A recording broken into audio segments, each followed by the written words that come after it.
നമുക്ക് വേഗം തന്നെ വീഡിയോയിലേക്ക് കിടക്കാം. അതിനു മുന്നേ ഇതുപോലത്തെ വീഡിയോസ് കാണാൻ നിങ്ങൾക്ക് ഇഷ്ടമാണെങ്കിൽ മറക്കാതെ ഇപ്പോൾ തന്നെ നമ്മുടെ ചാനൽ ഒന്ന് സബ്സ്ക്രൈബ് ചെയ്യാം. കഥ തുടങ്ങുന്നത് അത്ര സമാധാനത്തിലൊന്നല്ല, ഒരു പ്ലെയിൻ ഹൈജാക്കിങ് കാണിച്ചുകൊണ്ടാണ്. ആ ഒരു വിമാനത്തിലെ യാത്രക്കാരെ എല്ലാം ബന്ദികളാക്കി അടുത്തതായി എന്ത് സംഭവിക്കുമെന്ന ഭയത്തിന്റെയും ആകാംക്ഷയുടെയും മുൾമുനയിൽ നിർത്തിയിരിക്കുകയാണ്. വിമാനം റാഞ്ചിയതിന് പിന്നിലുള്ളവരെ പിടികൂടാനും യാത്രക്കാരെ സുരക്ഷിതരാക്കാനും സൈന്യവും വിമാനത്താവളത്തിലേക്ക് എത്തിയിരിക്കുന്നു. ഇത് തത്സമയം പബ്ലിക്കിലേക്ക് എത്തിക്കാനായി ഒരു കൂട്ടം റിപ്പോർട്ടേഴ്സും അവിടെയുണ്ട്. എന്തായാലും ഹൈജാക്കേഴ്സിനെ പേടിച്ച് യാത്രക്കാരെല്ലാം ശ്വാസം പോലും വിടാൻ പേടിച്ചിരിക്കുന്ന ആ ഒരു സമയത്താണ് നമ്മുടെ കഥാനായിക നല്ല കൂളായിട്ട് ഉറക്കമെണ്ണിക്കുന്നത്. ഉറക്കം എണ്ണീറ്റതിന്റെ കൂൾനെസ് ആണ്. സംഭവം അറിയുമ്പോൾ പേടിക്കും എന്ന് കരുതണ്ട. സംഭവം അറിഞ്ഞ ശേഷവും താനുള്ള വിമാനം വൻ അപകടത്തിലാണ്, ജീവൻ വരെ നഷ്ടപ്പെട്ടേക്കാം എന്നറിഞ്ഞിട്ടും ഒരു കൂസലും ഇല്ലാതെ അവൾ വളരെ ധൈര്യത്തോടെ ഹൈജാക്കേഴ്സിന്റെ അടുത്തേക്ക് ചെല്ലുന്നു. പിന്നീട് എന്ത് സംഭവിച്ചു എന്നറിയില്ല. വെടിയൊച്ചയാണ് നമ്മൾ കേൾക്കുന്നത്. ഈ വിമാനം എയർപോർട്ടിൽ ലാൻഡ് ആയിരിക്കുന്നു, പക്ഷെ രക്ഷാപ്രവർത്തനമൊന്നും അങ്ങോട്ട് സ്റ്റാർട്ട് ആയിട്ടില്ല. എന്താണ് ഹൈജാക്കേഴ്സിന്റെ ഡിമാൻഡ് എന്ന രീതിയിൽ അവിടെ കോൺവെർസേഷൻ അധികൃതരുമായി നടക്കുകയാണ്. അതുകൊണ്ട് തന്നെ അവിടെ നിന്ന് ഇങ്ങനെ വെടിവെച്ച കേൾക്കുമ്പോൾ അവിടെ ഉണ്ടായിരുന്ന സൈനികരെല്ലാം വിമാനം വളയുന്നു. അവർ വിമാനത്തിന്റെ ഡോറിന് നേരെ തോക്കും ചൂണ്ടി നിൽക്കുന്ന സമയം ഡോറ് തുറന്ന് ഹൈജാക്കേഴ്സ് പുറത്തേക്ക് എത്തുന്നുണ്ട്. പക്ഷെ അത് സറണ്ടർ ആയ വരവായിരുന്നു. ഇവർക്കത് എന്ത് പറ്റിയെന്നുള്ള പട്ടിൽ എല്ലാവരും നിൽക്കുമ്പോൾ അവരുടെ പിറകിലൂടെ നമ്മുടെ ആ ധീരയായ യാത്രക്കാരി വരുന്നുണ്ട്. അവളെ ഭയന്നാണ് ഇവരെല്ലാം സറണ്ടർ ആയിരിക്കുന്നത്, അല്ലെങ്കിൽ അവളുടെ ഇടപെടൽ കൊണ്ടാണ് ഇവർ സറണ്ടർ ആയിരിക്കുന്നത് എന്നത് തീർച്ച. ഈ ഒരു ദൃശ്യമെല്ലാം ലൈവായി തന്നെ ജനകോടികൾ കാണുന്നുണ്ട്. തുടർന്ന് ആരാണ് ആ പെൺകുട്ടി എന്നതായിരുന്നു അവിടെ ചർച്ചയാവുന്നത്. ആ പെൺകുട്ടിയുടെ പേര് യാൻ കൂമി എന്നാണ്. നമുക്ക് അവളെ യാൻ എന്ന് വിളിക്കാം. ആരാണ് ഈ പെൺകുട്ടി? ഒരു സാധാരണ യാത്രക്കാരിക്ക് എങ്ങനെ ഇത്ര ധൈര്യപൂർവ്വം ഹൈജാക്കേഴ്സിനെ നേരിടാൻ സാധിച്ചു എന്ന കാര്യം ചർച്ചാ വിഷയമാവുമ്പോഴല്ലേ യാനിനെ പറ്റി നമ്മൾ കൂടുതൽ ഡീറ്റെയിൽസ് അറിയുന്നത്. യാൻ കാണുന്നത് പോലെ അത്രയ്ക്ക് സാധാരണ കാര്യമൊന്നും അല്ല. ജപ്പാനിലെ തന്നെ ഒരു വലിയ ഗാങ്സ്റ്റർ ഫാമിലിയിലെ പുതുതലമുറയിലെ പെൺകുട്ടിയാണ് യാൻ. യാനിന്റെ മുത്തശ്ശനാണ് ഇപ്പോഴത്തെ ആ ഒരു ഗ്യാങ്ങിന്റെ ലീഡർ. യാനിന് അച്ഛനും അമ്മയും നഷ്ടപ്പെട്ടു. അതുകൊണ്ട് തന്നെ മുത്തശ്ശനാണ് അവളുടെ ഗാർഡിയൻ. കൂടാതെ മുത്തശ്ശന്റെ കാലശേഷം മുത്തശ്ശന്റെ സ്ഥാനത്ത് നിന്ന് ഈ ഗാങ്സ്റ്റേഴ്സിനെ എല്ലാം നേതൃത്വം കൊടുത്ത് കൊണ്ടുപോകേണ്ടത് യാനിന്റെ ചുമതലയുമാണ്. യാനിന്റെ ഒരു ബേസിക് ബാക്ക്ഗ്രൗണ്ട് ഇതാണെങ്കിലും യാനിന് അങ്ങനെ ഒരു ഗാങ്സ്റ്ററായി കാലം കഴിച്ചുവിടാൻ താല്പര്യമില്ല. അവൾ ഒരു സ്കൂളിൽ മാത്സ് ടീച്ചറായി ജോലി ചെയ്യുന്നു. അത്യാവശ്യത്തിന് ഗുണ്ടായിസം എടുക്കേണ്ടി വന്നാൽ ആ പരിപാടിയും കയ്യിലുണ്ടെങ്കിലും പുള്ളിക്കാരി ഇപ്പൊ ബേസിക്കലി ഒരു ടീച്ചറാണ്. തന്റെ ഗാങ്സ്റ്റർ ഫാമിലി ബാക്ക്ഗ്രൗണ്ട് ഒക്കെ മറച്ചു വെച്ചാണ് ടീച്ചർ ജോലിക്ക് യാൻ പോയിരുന്നത്. പക്ഷെ ഇപ്പോ ഈ വിമാനം ഹൈജാക്ക് ചെയ്യാൻ നോക്കിയവരെ ധൈര്യപൂർവ്വം നേരിട്ട് വൈറൽ താരമായിരിക്കുന്ന യാനിനെ പറ്റി എല്ലാവരും ചിക്കിച്ചകിയുമല്ലോ. അവളുടെ സ്കൂളിലെ എല്ലാവരും ഇങ്ങനെ ഒരു പെൺകുട്ടി വിമാനം ഹൈജാക്കിങ്ങിൽ നിന്ന് രക്ഷപ്പെടുത്തിയെന്ന് അറിയുന്നുണ്ടെങ്കിലും അത് തങ്ങളുടെ ടീച്ചറായ യാനാണ് എന്ന് തിരിച്ചറിഞ്ഞിട്ടില്ല. പക്ഷെ ആ ഒരു ആശ്വാസത്തിൽ സ്കൂളിൽ സാധാരണ ഒരു ദിവസത്തെ പോലെ തന്നെ ജോലി ചെയ്യാനായി യാൻ ഒരുങ്ങുന്നുണ്ടെങ്കിലും അവളുടെ പ്രിൻസിപ്പൽ ആ കാര്യം മനസ്സിലാക്കിയിട്ടുണ്ടായിരുന്നു. തുടർന്ന് പ്രിൻസിപ്പൽ അതിനെപ്പറ്റി അവളോട് സംസാരിക്കുന്നുണ്ടെങ്കിലും ഇത് താൻ വലിയ പബ്ലിസിറ്റി കൊടുത്ത് യാനിന്റെ ഇവിടുത്തെ ഇപ്പോഴത്തെ സ്വൈര്യ ജീവിതം തകർക്കാനായി പ്രിൻസിപ്പളും ആഗ്രഹിക്കുന്നില്ല. അങ്ങനെ ഇരിക്കുകയാണ് ഒരു പുതിയ ടീച്ചർ സ്കൂളിലേക്ക് എത്തുന്നത്. ആക്ച്വലി ഇവിടുത്തെ തന്നെ ഒരു പൂർവ്വ വിദ്യാർത്ഥിയായിരുന്ന ഒഡഗിരി എന്ന ആളാണ് ഇപ്പോൾ ടീച്ചറായി എത്തിയിരിക്കുന്നത്. ഒഡഗിരിയെ മുന്നേ യാൻ പഠിപ്പിച്ചിട്ടുമുണ്ട്. അതുകൊണ്ട് തന്നെ യാനിന് ഒഡഗിരി ഇങ്ങനെ കാണുമ്പോൾ ഭയങ്കരമായ സന്തോഷം. ഒഡഗിരി ഇവിടെ യാനിന്റെ അസിസ്റ്റന്റ് ടീച്ചറായിട്ടാണ് ജോലിക്ക് കയറിയിരിക്കുന്നത്. അതായത് എല്ലാ കാര്യങ്ങളും യാനിനെ അസിസ്റ്റ് ചെയ്യണം. അങ്ങനെ യാൻ താൻ കൈകാര്യം ചെയ്യുന്ന ക്ലാസ്സിലേക്ക് ഒഡഗിരിയെ പരിചയപ്പെടുത്താനായി കൊണ്ടുപോകുമ്പോൾ യാൻ അവിടെ വന്ന് നിന്നിട്ടും ഒരു വിലയും കൊടുക്കാതെ കുട്ടികളെല്ലാം ഒരുമാതിരി സംസാരിക്കുകയും ബഹളം വെക്കുകയും മൈൻഡ് ചെയ്യാതിരിക്കുകയും ഒക്കെ ചെയ്യാണ്. യാൻ കുറച്ച് ഷൗട്ട് ചെയ്ത് സംസാരിക്കുമ്പോൾ ആ ഒരു ശബ്ദം കേട്ടിട്ട് പോലും അവരാരും ശ്രദ്ധിക്കുന്നില്ല. യാന്റെ ബാക്ക്ഗ്രൗണ്ട് അവർക്കാർക്കും ശരിക്കും നിശ്ചയില്ല എന്ന് തോന്നുന്നു. എന്തായാലും യാൻ ഒരുവിധം അവരുടെ ശ്രദ്ധ പിടിച്ചു പറ്റുമ്പോൾ അതിലൊരു വില്ലൻ ചെറുക്കൻ യാന് നേരെ ബോൾ എടുത്തെറിയാണ്. യാൻ തന്ത്രപരമായി ഒഴിഞ്ഞു മാറുന്നത് കൊണ്ട് ബോൾ യാനിനെ തട്ടുന്നില്ലെങ്കിലും അതൊരു ബൂമറാങ് എഫക്റ്റില് ഭിത്തിയിൽ ചെന്നിടിച്ച് തിരികെ ആ പയ്യന്റെ അടുത്തേക്ക് ചെന്ന് അവനെ ഇടിച്ചിടുകയാണ്. എന്തായാലും ഒഡഗിരിയെ നന്നായി പരിചയപ്പെടാനും വിശദമായി ബാക്കി കാര്യങ്ങൾ സംസാരിക്കാനും അവരെല്ലാം ഗ്രൗണ്ടിലേക്ക് യാൻ വിളിക്കുന്നുണ്ടെങ്കിലും ഗ്രൗണ്ടിൽ ചെന്ന് ഇവർ നിൽക്കുന്നതല്ലാതെ കുട്ടികളൊന്നും വന്ന മട്ടയില്ല. കുറെ നേരം അവരങ്ങനെ അവിടെ വെയിറ്റ് ചെയ്ത് നിന്ന് പിന്നീട് പോയത് മാത്രം മിച്ചം. എന്തായാലും ഒഡഗിരി ഇപ്പോ ഇങ്ങനെ ഡീസന്റ് ആയിട്ടൊക്കെ നിൽക്കുന്നുണ്ടെങ്കിലും ആള് മുന്നേ അങ്ങനെ ആയിരുന്നില്ല. ഒഡഗിരിയുടെ ചരിത്രം അറിയാവുന്ന അവിടുത്തെ കുറച്ച് പയ്യന്മാര് മാറി നിന്ന് എന്നാലും പണ്ടേ സ്കൂളിലെ മഹാ തല്ലിപ്പൊളിയും നമ്പർ 1 റൗഡിയുമായിരുന്നു ഇയാളെങ്ങനെ ഇത്ര ഡീസന്റ് ആയി ഒരു അധ്യാപകനായി മാറി? അതിനു വേണ്ടി മറിമായം ഇയാളുടെ ലൈഫിൽ എന്താ സംഭവിച്ചത് എന്ന മട്ടിൽ അന്തം വിട്ടിരിക്കുന്നു. അല്ലെങ്കിലും പണ്ട് മാരക തല്ലിപ്പൊളിയാണെന്ന് നമുക്ക് നന്നായി അറിയാവുന്ന ഒരാള് പിന്നെ കുറച്ച് നാളുകൾക്ക് ശേഷം വളരെ ഡീസന്റ് ആയി നമ്മുടെ മുന്നിൽ വന്ന് നിൽക്കുമ്പോൾ നമുക്ക് ഭയങ്കര അതിശയം തോന്നില്ലേ? അതായിരുന്നു ഒഡഗിരിയുടെ ചരിത്രം അറിയാവുന്ന അറിയാവുന്ന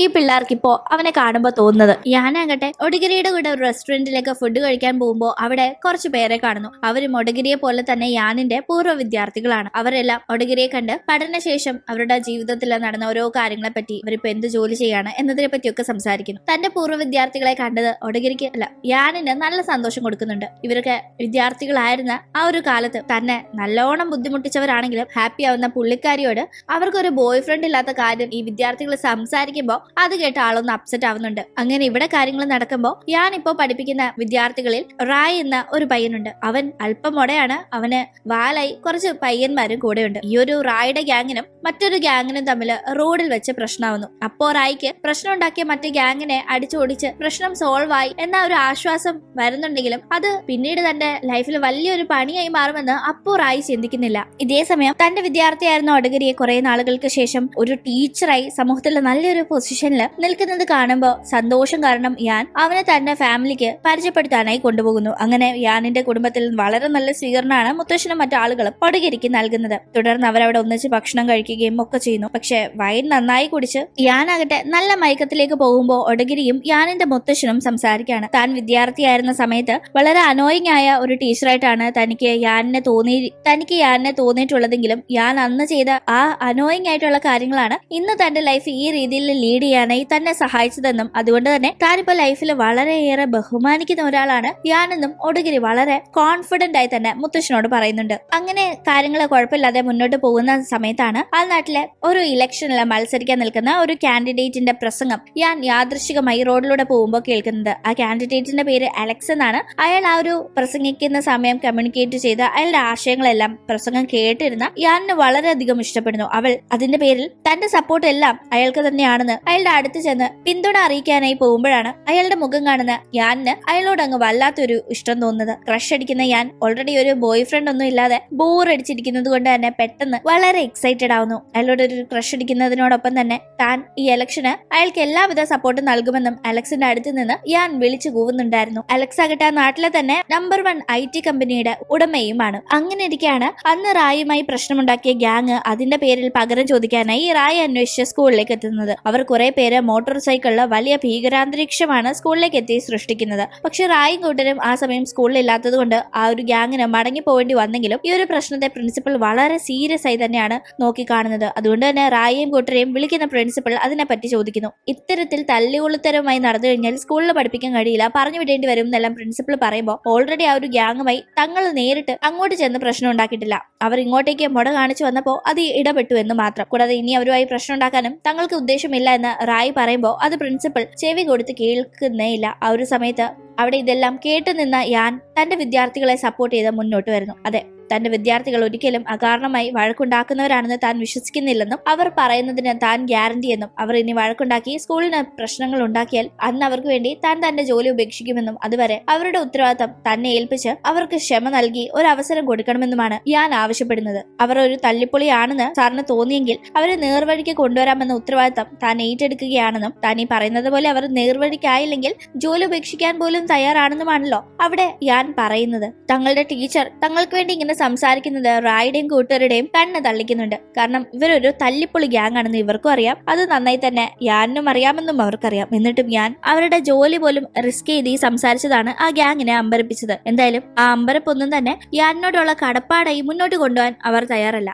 തങ്ങൾക്ക് നേരെ ഒരു ഭീഷണി ഉണ്ടെങ്കിൽ അത് പരിഹരിക്കേണ്ടത് തങ്ങളുടെ തന്നെ ഉത്തരവാദിത്തമാണെന്ന് ആ ഒരു തോന്നല് റായ് ആ ഒരു ഗ്യാങ്ങിനെ ചെന്ന് കണ്ട് സംസാരിക്കാനായി തീരുമാനിച്ചു പുറപ്പെട്ടു പോന്നു. പക്ഷെ ആ വിവരം കുറച്ച് കഴിഞ്ഞാണ് യാൻ അറിയുന്നത്. തന്റെ വിദ്യാർത്ഥി, അതും തന്റെ കെയർ ഓഫില് തന്റെ സംരക്ഷണയില് ഉള്ള വിദ്യാർത്ഥി ഇങ്ങനെ അപകടത്തിലേക്ക് വീണ്ടും പോകുന്നു എന്ന് കാണുമ്പോൾ ഞാൻ അങ്ങോട്ടേക്ക് വേഗം പുറപ്പെട്ടു പോകുന്നുണ്ട്. പക്ഷെ അപ്പോഴേക്കും ആ ഗ്യാങ്ങിന്റെ മുന്നിലെത്തി റായ് കാര്യങ്ങളെ സംസാരിച്ച് പരിഹരിക്കാനായിട്ടാണ് നോക്കുന്നതെങ്കിലും ആ ഗ്യാങ് അതിന് തയ്യാറല്ല. തുടർന്ന് അവിടെ ഒരു ഏറ്റുമുട്ടൽ നടക്കുന്നു. റായ് ഒറ്റയ്ക്കും അവർ കൂട്ടമായും ചേർന്ന് അവനെ ആക്രമിക്കുമ്പോൾ അവന് നന്നായി തന്നെ അടി വീഴുന്നുണ്ട്. പക്ഷെ അധികം അവന്റെ തടി കേടാവുന്നതിന് മുന്നേ തന്നെ അങ്ങോട്ടേക്ക് യാൻ എത്തുന്നു. അറിയാലോ യാനിന്റെ പവർ. അവൾ അവന്മാരെ നേരിട്ട് റായിയെ രക്ഷിക്കുകയാണ്. തുടർന്ന് ആ ഒരു സംഭവത്തിന് ശേഷം റായ്ക്കും അവന്റെ കൂട്ടുകാർക്കും യാനിനോടുള്ള ആറ്റിറ്റ്യൂഡിൽ തന്നെ വലിയ മാറ്റം വരുന്നു. അങ്ങനെ അവരൊക്കെ മുന്നത്തെ പോലെയല്ല യാനിനോട് പെരുമാറുന്നത്. യാന്റെ ഇടപെടൽ മൂലം അവർ വലിയൊരു പ്രശ്നത്തിൽ നിന്ന് രക്ഷപ്പെട്ടതിനോടൊപ്പം തന്നെ അവർ ക്ലാസ്സിലൊക്കെ വളരെ ശ്രദ്ധിച്ച് യാൻ പറയുന്നത്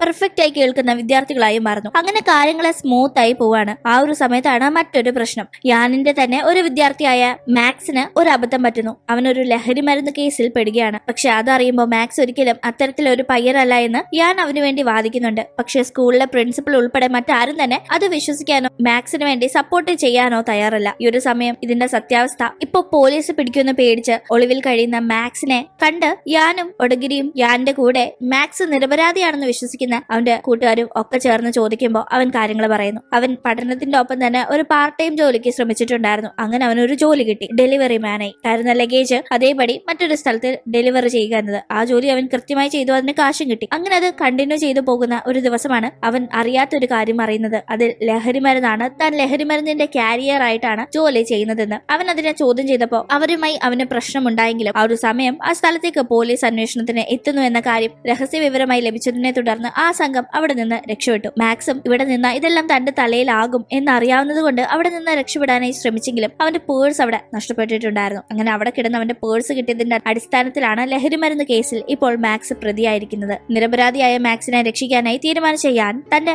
ഗാങ്സ്റ്റർ ഫാമിലിയോട് ഒരു സഹായം ആവശ്യപ്പെടുന്നു. ഒരാളെ പറ്റിയുള്ള ഡീറ്റെയിൽസ് അറിയണമെന്ന്. ആരാണ് ഈ ലഹരി മരുന്ന് കച്ചവടത്തിന് പിന്നിലുള്ള ആളെന്ന് അങ്ങനെ അന്വേഷിച്ചിറങ്ങുന്ന യാൻ കണ്ടെത്തുന്നത് അത് മറ്റാരുമല്ല, ഒരു ഇലക്ഷനിൽ മത്സരിക്കുന്ന യാനിനെ ക്രഷ് അടിച്ച അലക്സ് ആണെന്നാണ്. വലിയ ബിസിനസ്സുകാരനായ അലക്സ് ബിസിനസിന്റെ മറവിൽ വൻ ലഹരി വിൽപ്പനയും നടത്തുന്നുണ്ടായിരുന്നു. അങ്ങനെ ഇതിന്റെ സത്യാവസ്ഥ കൈയോടെ തെളിയിക്കാനും വലിയ കുറ്റക്കാരനായ അലക്സിനെ നാടിന്റെ ഭരണം കൈക്കലാക്കുന്നതിൽ നിന്ന് എങ്ങനെയും പൊതുജനത്തെ സത്യമറിയിച്ച് തടയാനും നടപടി സ്വീകരിക്കാനായി യാനും ഒടഗിരിയും മാക്സിന്റെ കൂട്ടുകാരും മാക്സിന്റെ ഒപ്പം ചേരുന്നു. പക്ഷെ നേരിട്ട് കുട്ടികളെ ഇതിലേക്ക് ഇറക്കാനായി യാനിന് താല്പര്യമുണ്ടായിരുന്നില്ല. അതുകൊണ്ട് കുട്ടികളോട് ഇടപെടേണ്ട എന്ന് പറഞ്ഞ് അലക്സിന്റെ ഇലക്ഷൻ ക്യാമ്പയിൻ നടക്കുന്ന സ്ഥലത്തേക്ക് ഒടഗിരിയുടെ കൂടെ യാൻ പോകുന്നുണ്ടെങ്കിലും അവിടേക്ക് മാക്സും കൂട്ടരും എത്തുന്നു. തുടർന്ന് അവിടെ സൂക്ഷിച്ചിരിക്കുന്ന ലഹരി വസ്തുക്കൾ കണ്ടെത്തുമ്പോഴേക്കും അവരെ അലക്സിന്റെ ആളുകൾ പിടികൂടാൻ നോക്കുന്നുണ്ടെങ്കിലും യാൻ തന്റെ കുട്ടികളെ അവരിൽ നിന്ന് രക്ഷിക്കുകയാണ്. ഇതേസമയം വേദിയിൽ അലക്സിന്റെ ഇലക്ഷൻ ക്യാമ്പയിൻ തകൃതിയിൽ നടക്കുകയാണ്. തനിക്ക് ഇലക്ഷൻ വിജയിക്കാൻ സാധിച്ചാൽ, തന്നെ വിശ്വസിച്ച നാടിന്റെ ഭരണം ഏൽപ്പിച്ചാൽ താൻ ഏതൊക്കെ നല്ല രീതിയിൽ ഈ നാടിനെ മാറ്റിമറിക്കുമെന്നല്ല വീമ്പിളക്കുന്ന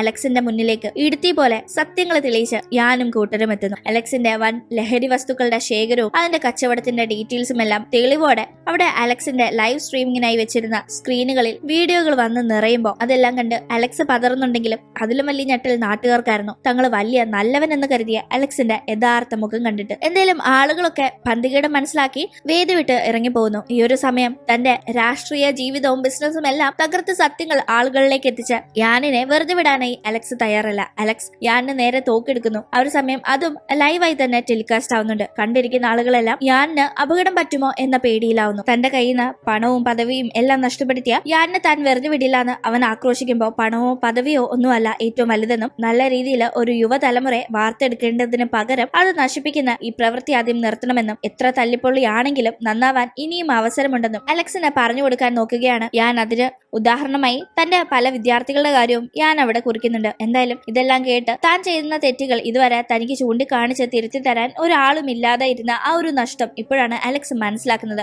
അവൻ അങ്ങനെ മനസ്സ് മാറി അവിടെ നിൽക്കുമ്പോൾ അവിടേക്ക് ഉദ്യോഗസ്ഥർ അലക്സിനെ അറസ്റ്റ് ചെയ്യാനായി എത്തുന്നു. അവർ അലക്സ് കീഴടങ്ങില്ല എന്ന വിശ്വാസത്തിൽ അലക്സിനെ വെടിവെക്കാനായി ഒരുങ്ങുമ്പോഴേക്കും അലക്സ് കീഴടങ്ങി. അലക്സ് തീർച്ചയായും ഇനി പുതിയൊരാളായിരിക്കുമെന്ന് യാൻ പറയുന്നു. അലക്സും അതേപോലെ തന്നെ കീഴടങ്ങുന്നു. തുടർന്ന് അലക്സിനെ അറസ്റ്റ് ചെയ്തുകൊണ്ട് പോകുന്ന സമയത്ത് അലക്സ് നശിപ്പിക്കാൻ നോക്കിയ ആ ഒരു യുവതലമുറയുണ്ടല്ലോ, അതിന്റെ പ്രതിനിധികളായി അവിടെ യാനിന്റെ വിദ്യാർത്ഥികൾ നിൽപ്പുണ്ടായിരുന്നു. അവരെ നോക്കി അലക്സ് ഇത്രയും നല്ലൊരു ടീച്ചറിനെ കിട്ടിയതാണ് നിങ്ങളുടെ ഏറ്റവും വലിയ ഭാഗ്യമെന്ന് അവരെ ഓർമ്മിപ്പിക്കുന്നു. എന്തായാലും അതോടുകൂടി യാന്റെ കരിയറും ലൈഫും തന്നെ മാറിമറിയാണ്. അങ്ങനെ പറയാൻ കാരണം യാൻ ഒരു ഗാങ്സ്റ്റർ ഫാമിലിയിലെ യുവതലമുറയിൽപ്പെട്ട അനന്തരാവകാശിയാണെങ്കിലും ആ രീതിയിലെ ലൈഫ് കൊണ്ടാൻ താല്പര്യമില്ലാതെ സാധാരണക്കാരിയായും ജീവിതം മുന്നോട്ട് കൊണ്ടുപോയി ഒരു ടീച്ചറായി വളരെ ശാന്തമായി കുട്ടികളോട് ഇടപെട്ടുകൊണ്ടിരുന്ന, കുട്ടികൾ വളരെ അനോയിങ് ആയി ഫീൽ ചെയ്ത് പലപ്പോഴും പണി കൊടുക്കാൻ നോക്കിയിട്ടുള്ള യാൻ പിന്നീട് തന്നെ തള്ളി പറഞ്ഞ കുട്ടികളെ തന്നെ തന്റെ വലിയ ഫാനാക്കി മാറ്റി. അതും കുട്ടികളെ വയലൻസ് പരമായ രീതിയിൽ കൈയേറ്റം ചെയ്യാതെ അവരെ നല്ല വഴിക്ക് നടത്താൻ നോക്കിയാണ് യാൻ ആ നേട്ടം കൈവരിച്ചിരിക്കുന്നത്. മുന്നേ യാനിനെ പറഞ്ഞാൽ അനുസരിക്കാതെ കളിയാക്കാൻ ശ്രമിച്ച കുട്ടികളെല്ലാം ഇന്ന് യാനിന്റെ വാക്ക് കേൾക്കാൻ കാതോർത്തിരിക്കുന്നു. അങ്ങനെ തെറ്റ് ചെയ്യുന്ന ആളുകൾക്ക് തിരുത്താൻ ഒരു അവസരം കൊടുത്ത് കൂടെ ഉണ്ടായാൽ തീർച്ചയായും അവർ ആ തെറ്റ് മനസ്സിലാക്കി തിരുത്തി നന്മയുടെ പാതയിലേക്ക്